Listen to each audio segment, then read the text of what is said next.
We're totally recording, and you and I have not recorded since we recorded for School of Moxie podcast, like, over a I year know, ago. that was, like, in person, and I sat across the desk from you, and it I was a know, whole that was so different special. experience. I was Yeah, I ugh, still love that I talk about it all the time because I just think that it's such an amazing project, and I'm still so grateful to have gotten thank to be part you. of it, Thank you for being a and, part of it, honestly. and just, like, helping people, like, I think this, like, your whole thing was about how do we do analogous thinking, and the more I talk to people about it, the more I'm starting to see, like, people utilizing that strategy to Yeah. help connect ideas. Yeah, it's super cool. Well, it's funny because since you and I recorded, um being friends, of course, we send messages back and forth to each other, and it just sort of started happening organically where we started sending video clips, reels, and whatnot of the weird, like the world's weirdest competitions. The wild, weird world of sports. Yes, and when I saw the pattern show up, I knew I was like, eventually we're gonna have to talk about it, and so I'll just kind of give everybody a little bit of context. So you and I have found, and then the algorithm has helped us continue to find weird competitions around the world, and not just from like the Red Bull account, which is filled with weird stuff, but from Yes. like we found what professional pig herding, pig taming. That one was really weird. I feel like there was that one. There was jigsaw puzzling. Jigsaw puzzling is a big one. The rubber chicken throwing contests. that, That one was that one good. was the Oh, good. funniest. There's the hobby Um, horsing, the which is hobby horsing.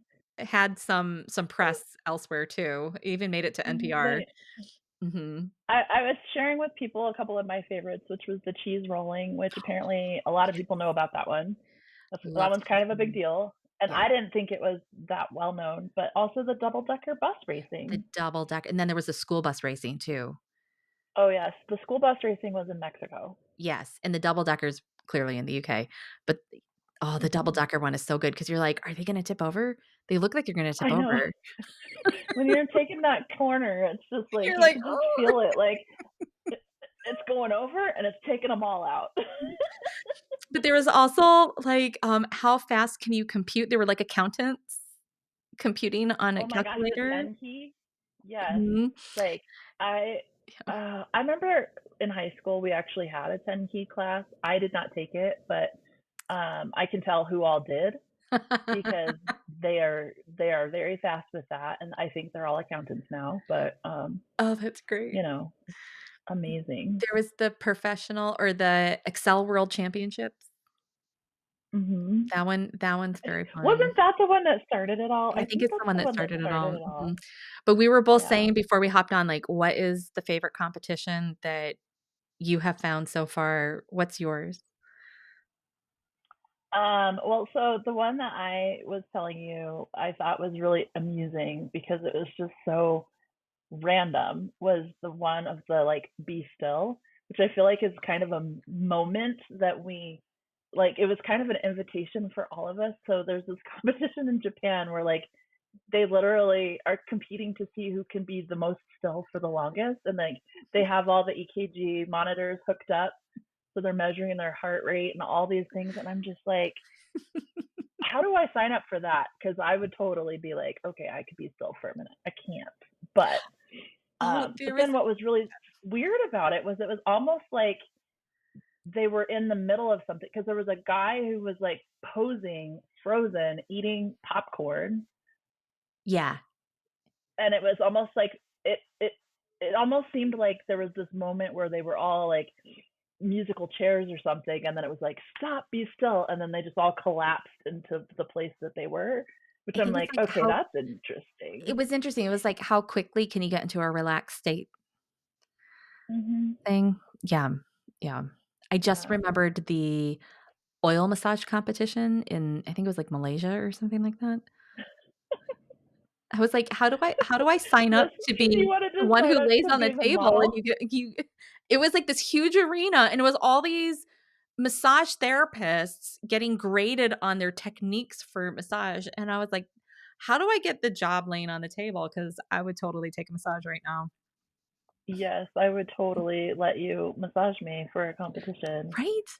Um, Yeah. well, and it was funny because I can't remember if I told you this or not, but if I didn't, this is a perfect time to share this news. But I had worked on a project for a client a few years back, and they're a gambling media company. And so I was assigned a project to figure out all of the different sports that you can bet on in the various states because they were doing, and this spreadsheet is like it was like tabs and tabs and lines and lines and lines deep. And I don't remember a whole lot of things. I just remember discovering that cornhole is a competition that in the state of Colorado you can bet on. And then later that day, I was watching the cornhole championships on ESPN.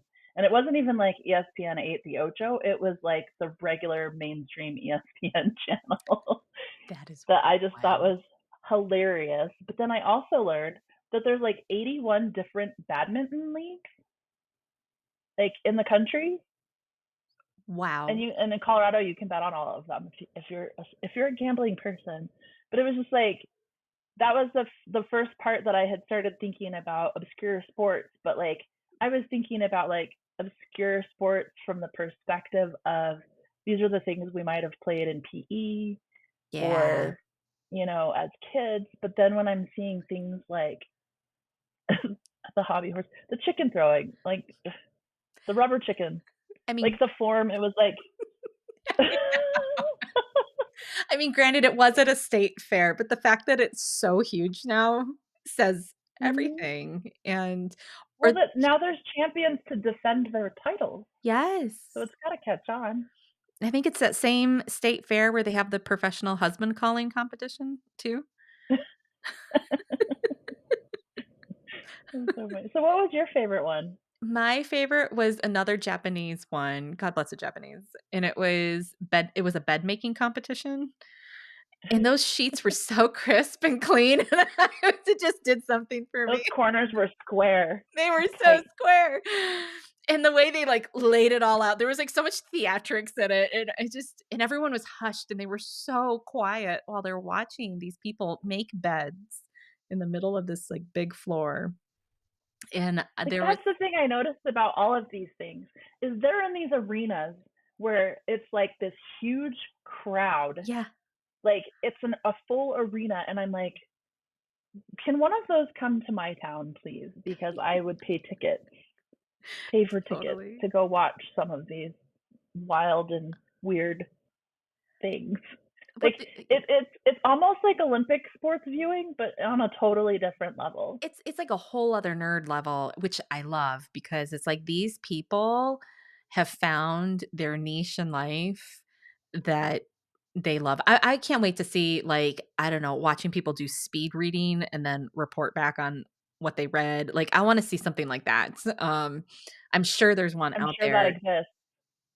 I'm pretty sure it exists. I can't imagine it wouldn't exist. If there are computation challenges or Excel championships, there has to be, like, a speed reading championship somewhere.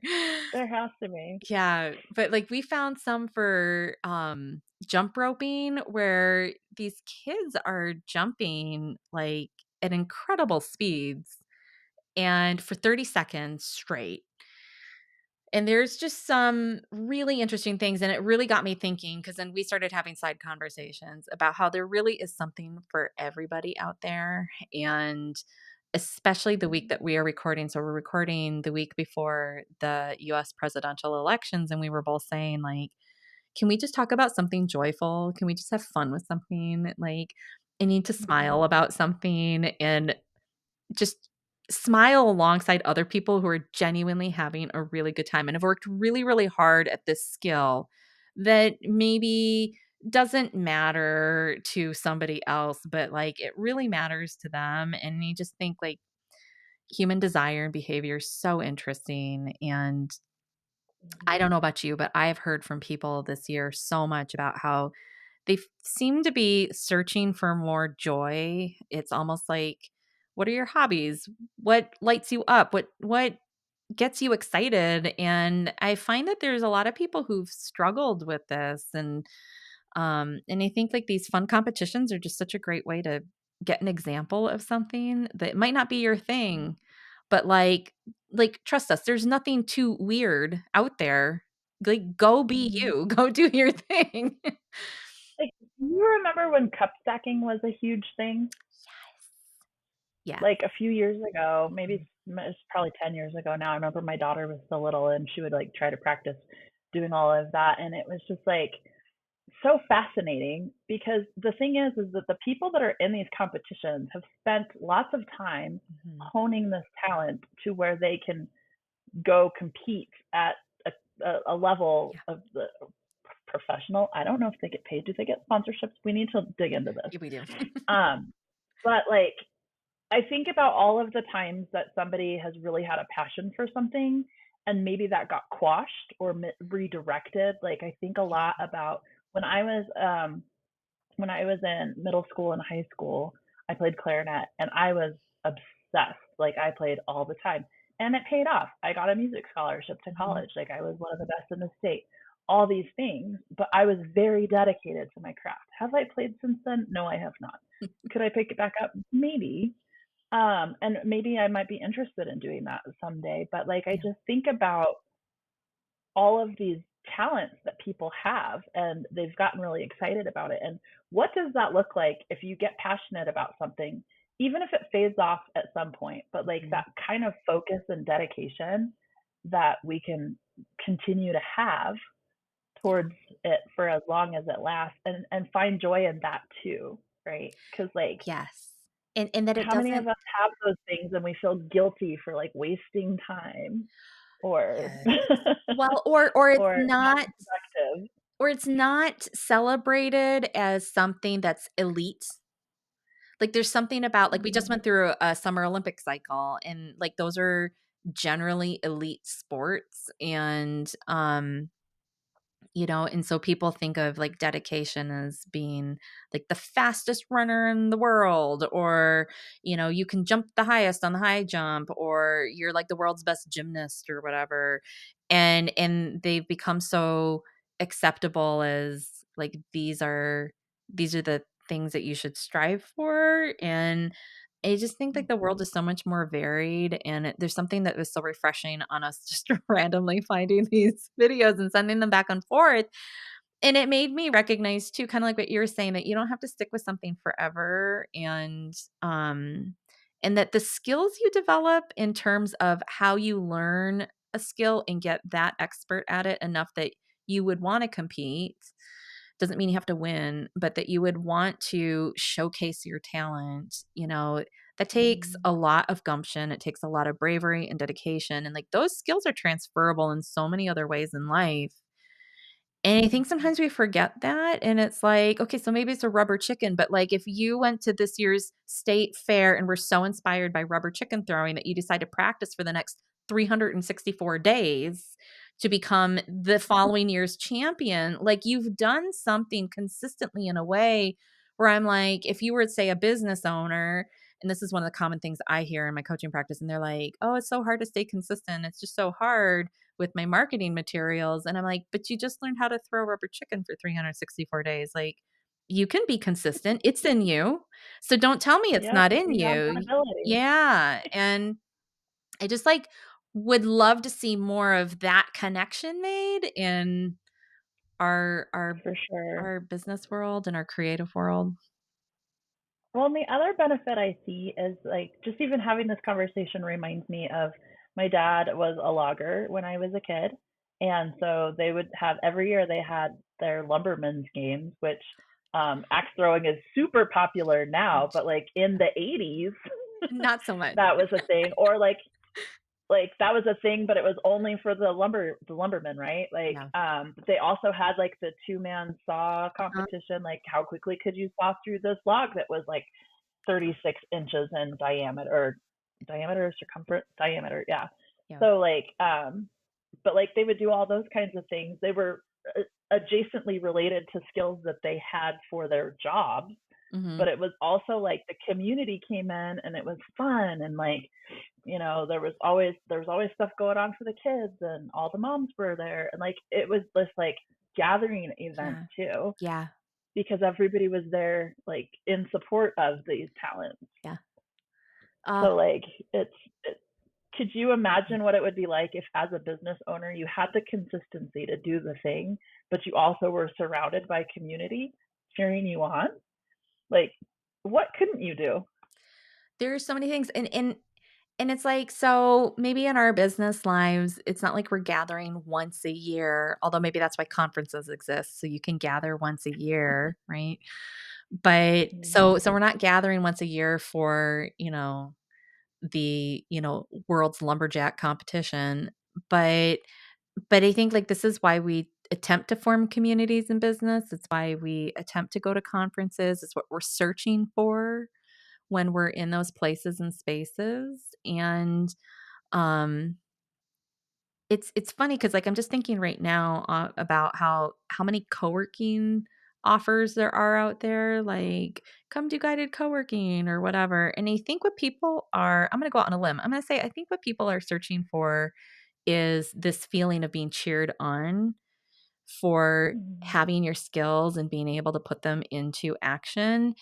But in a co-working situation, at least the way most communities run them, it's still not showcased. Like, you're still privately doing your thing, and you might talk about what you did, but nobody's actually watching you do it. Like, you're not sharing your screen and they're watching you load your newsletter into ConvertKit and they're like, "Whoa, she does it Mm-hmm. so fast." Like, that doesn't happen. Maybe we should though, you know? I actually do remember back in my email marketing days that my IBM rep he loved to brag about how quickly I could build an automation that had like multiple steps in it in their platform. And like there was great pride in that, but for me it was a skill that I learned out of efficiency when I had 36 clients that all needed to have campaigns built and loaded on a very short timeline. Like, Yeah. I was learning how to do that. But oh my gosh, if I was doing that in an arena with people cheering me on, Yeah. I don't know. It would go one of two ways. Either I would be really awesome, or it would be like what happens when I share my screen and I'm trying to type and it's like typos left and right. I was just thinking yesterday I was moderating for this very large sales webinar.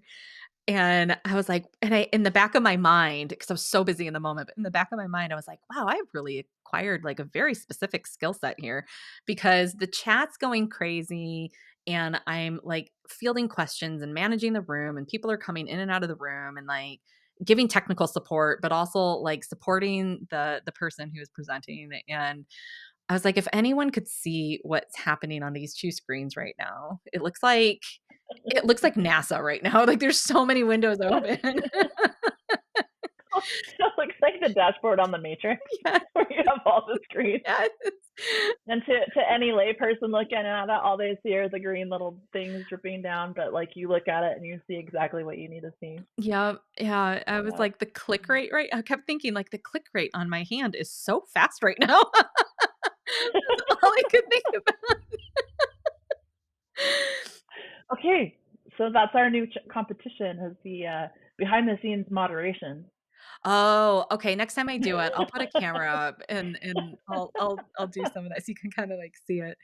Yeah, there were, like So funny. the room was set for 1,000, and I think we topped out close to Oh 700, wow. and when you have that many people in a room, like, it's a lot, and that Yeah. takes practice, it takes hours, it takes trial and error, and it takes showing up and not giving up and, like, doing it again and again, and just through sheer circumstance, like, I picked up the skill during COVID doing it for a lot of people, and, I do it a lot Mm. less now, but when I do, I'm always like, "Wow, I really picked up a skill."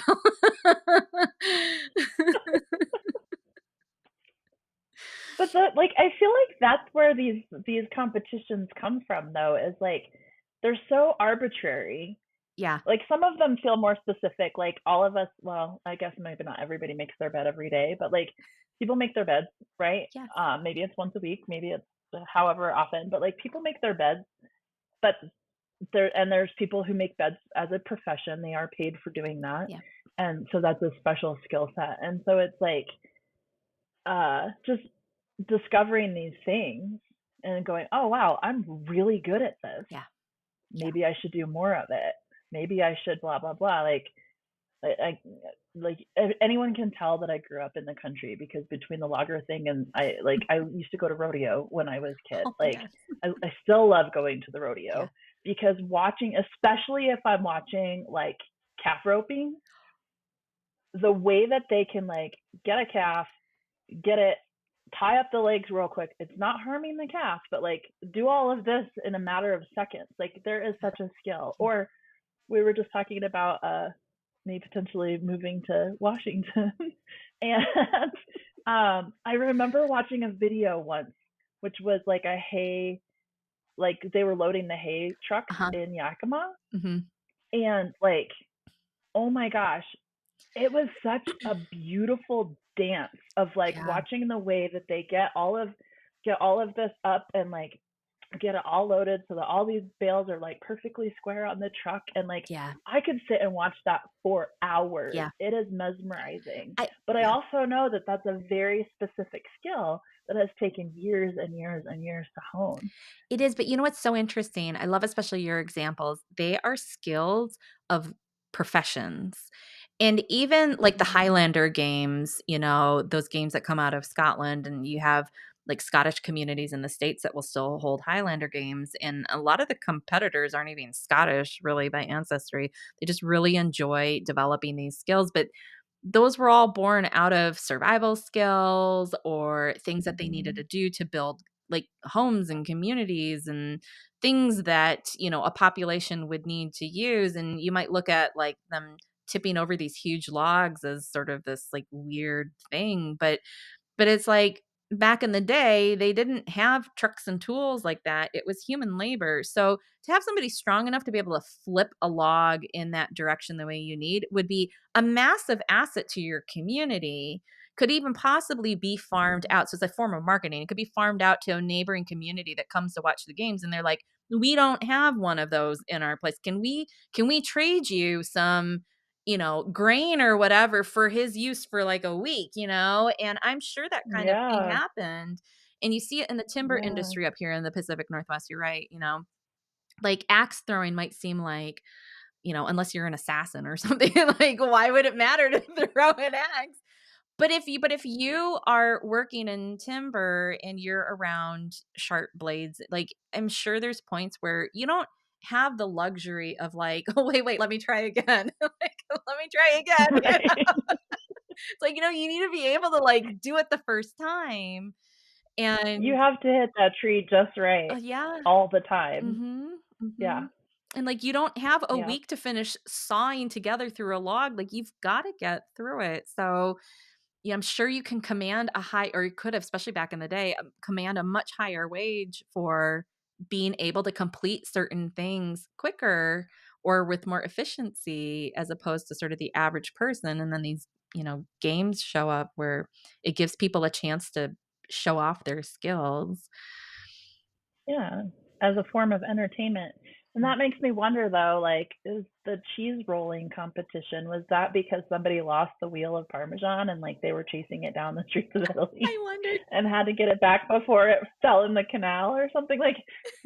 I actually well, so I think it was the one in England. I think somebody had a caption on that one where, like, the tradition was as a celebration to the community because resources would have been scarce and finite, like, to Mm, gift a gift of cheese is like a wheel of cheese is pretty rich gift. So, mm. like, you can totally get it, but you've gotta literally throw yourself down this very steep hill. I mean, people were literally, like, head over heels just rolling haphazardly down this hill, and I'm like, Yes, I would need a chiropractor so bad after that, and yet I that want the better be cheese. some good cheese. I love cheese so much, I was like, I would throw Me myself down that too. hill for that cheese.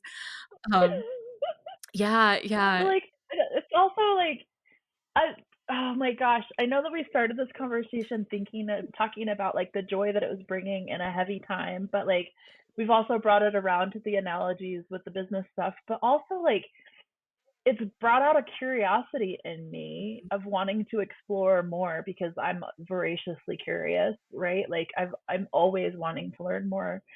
And so it's understanding different cultures and like where did this come from? How did this come to be? Why is this all of a sudden the thing, Yeah. right?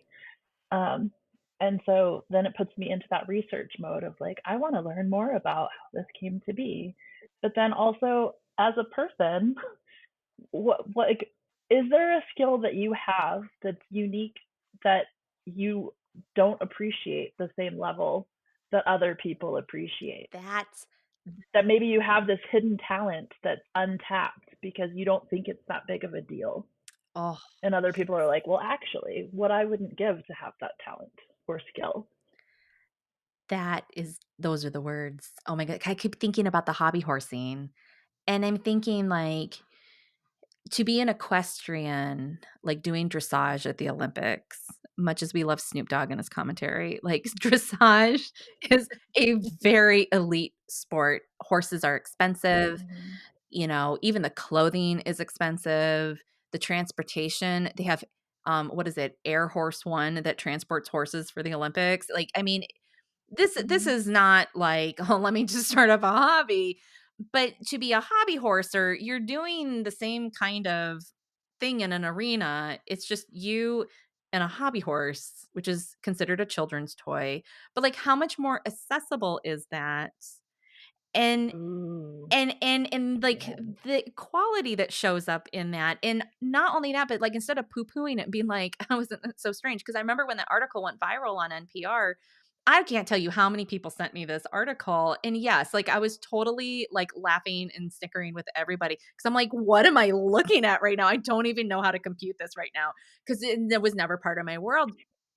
But, to your point, like, I'm looking at this and these people have spent time and energy and effort to get good at this thing. And there is an arena around them. There is a crowd of people. So you can't tell me that there aren't people who don't appreciate that. And I wonder how many times in business we think that our skill or the thing we offer isn't appreciated when it turns out actually there's an arena full of people who would love for you to show what you Mm-hmm. can do. And to hell with the people who Right. think that a hobby horse is not as difficult to accomplish in terms of skill set as compared to an equestrian rider who's going to the Olympics. Like, are they the same? They are not apples to apples. No, they are really not. It's not even apples to oranges. It's like apples to celery. But it's like Apples to rubber chickens. apples to rubber chicken. But, like, somebody out there doesn't even like apples, they don't want it, they want the rubber chicken, Mm-hmm. Mm-hmm. Yeah. and I wonder how much more bold we would all be if we were just like, "You know what? I can find joy in my weird, it's okay to be weird," and, like, Mm-hmm. people would literally pay me for this, that is an And amazing thing. yeah, and there's a whole arena of people that are interested. Because that's the other thing, going back to that there's something for everyone. Like, how often have we felt like there's too much competition? Like, Yeah. ironically, we're talking about competitions, right?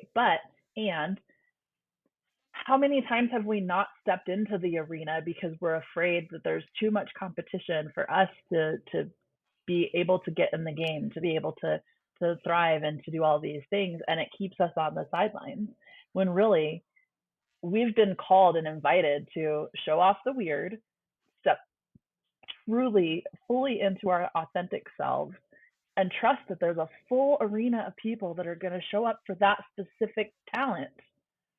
Like, you don't have to be a dressage horse if you're a hobby horses Yeah. because there's a whole arena full of hobby horse people that want to come see that sport. Oh, yes. So I wonder, okay, so I was really hoping that we would come to this point in our conversation on a recording, damn it. I cannot in a private conversation thread. And my hope is that for all the people who tune in and have stuck around this long, that you realize that there's at least two people here who are like, go do the weird thing. And, you know, sometimes with the help of Google, like sometimes you just need to go look a little bit and go find it.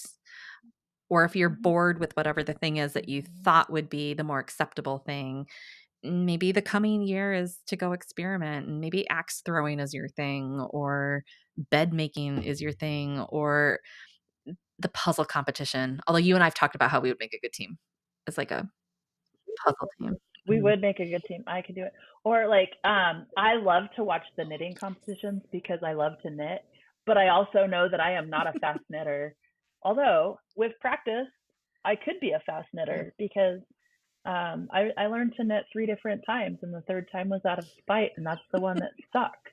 But then I also learned how to knit more Yeah. efficiently so that my hands didn't get as fatigued. So like these are things that Mhm. we do because we love Yeah. them. Like I never thought that I was gonna love knitting, I have to be honest. And then it totally has become a thing that I absolutely love. And I've just figured out like how can I do it better that is more comfortable for me. And I'm pretty sure that that's where some of those competitions have come from. Is like, oh, well, let's see who can knit this Mhm. faster. See who can make So, those corners crisper in the bed sheets. Just okay, here's what I would like. I would like to stop, drop, and rest, and then be tapped in for the massage thing, and then go crawl into made the bed. freshly made Mm. bed. Like, let's put them all in like a circuit so that we can enjoy. Like, we'll relax, and then we'll relax some more, and then we'll go crawl into bed It's and like go to the sleep. CrossFit Games, except for relaxing.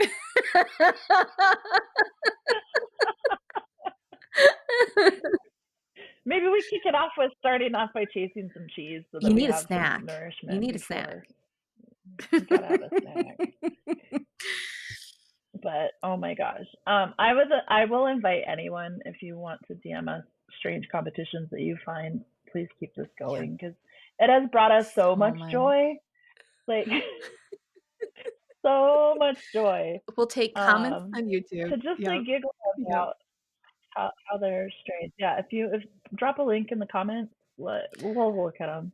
You know, whatever. I think, what I'll try to do is drop some of our reels. I'll try to drop, like, the Instagram links to them in inside of our comments after the video posts, and that way other people can post some of the ones that they find too. I know there's some shorts that are on YouTube too, but you and I have been tossing them back and forth on Instagram DMs. So those are the links I have right now. No. Yeah, but I'll go teach my YouTube algorithm too. I'm cool. I will consume this content on whatever TikTok, YouTube, All of Instagram. It's them. cool. I'm entertained by it. It's just so great, and like there's just so much awe that I have for people that have such unique skills and talents, and so it's just my invitation to everybody is like, what unique skill or talent do you have that maybe you have been keeping small or keeping hidden, that you don't necessarily feel comfortable like putting out There's there? somebody who wants it. And what would Yeah. happen if you what would happen if you went out and put it on display and let people know this is my secret talent? Somebody out there wants it. Somebody does. Mhm. Somebody does, for Oh my sure. goodness, this was so much fun. I'm gonna let everybody sit with that. I'm So so glad glad we we did this. recorded this. I hope that we have helped model how, like, like, how much closer it's also brought us, and also, like, Mhm. B, how much it's acceptable and okay to go pursue joy instead of, like, serious all the time, and there's some really big lessons in the joy. Mhm. So, um, yes, And that you can find connection in the joy. I think it's where more people are getting connection, So much honestly, better. so I think it'll be Yeah, it's better connection. Like we can connect on the bad stuff too, but who wants to be there? Who wants to commiserate? I would much rather celebrate. I'm gonna let that be the final word, Eunice. Thank you for joining me. I'm sure this will not be the last time you get on a microphone with me.